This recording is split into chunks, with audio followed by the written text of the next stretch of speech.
Something unbelievable is happening inside Ukraine, and it has nothing to do with missiles or tanks. It's a fight over language. A fight so emotional, so personal, that it's splitting communities during a war for survival. The Ukrainian government has removed special protection for the Russian language, a language spoken by millions of Ukrainians every single day. Supporters say this is decolonization, but for many ordinary people, this feels like punishment, and the anger is growing. Russian has been banned in classrooms, pushed out of corridors, playgrounds, even university discussions. Officials claim Ukrainians have rejected the occupier's tongue. But if that were true, why police it so aggressively? The truth is simple. For many Ukrainians, Russian isn't politics, it's just the language they grew up with. They speak it at home, with friends, on the front line, even in trench videos where soldiers fighting and dying for Ukraine talk in Russian without hesitation. Це абсурд. І опять Московська церква, і російська мова. Це ж не вкладається в голову. За що ми боролись? За що ми боролись тоді? Щоб так все взяти і віддати, як кажуть. На блюдечко їм положити. Вони і так знищили вже. Чверть України просто знесли з землі, стерли з землею. А скільки народу погибло. And then there's Odessa, the legendary port city, diverse, creative, and famously Russophone.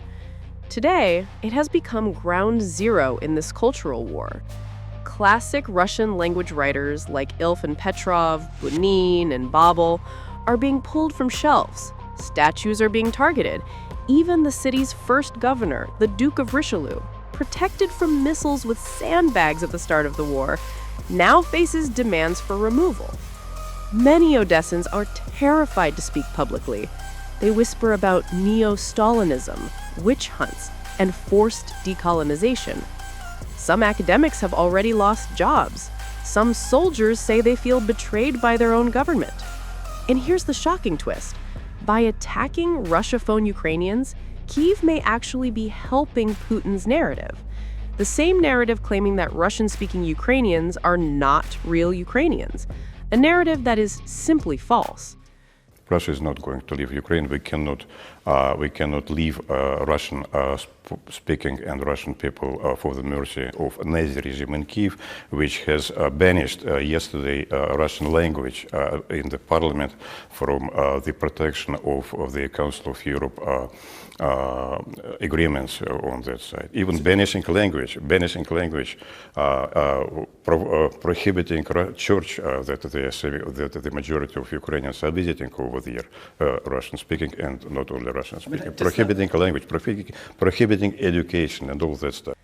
President Volodymyr Zelensky once understood this. At his inauguration, he spoke directly to Russian-speaking citizens in their own language. He said, "Stop dividing the country." But today, many fear that the government is doing exactly that, dividing a nation during its darkest hour. In a war where unity could mean survival, language has become a battlefield of its own.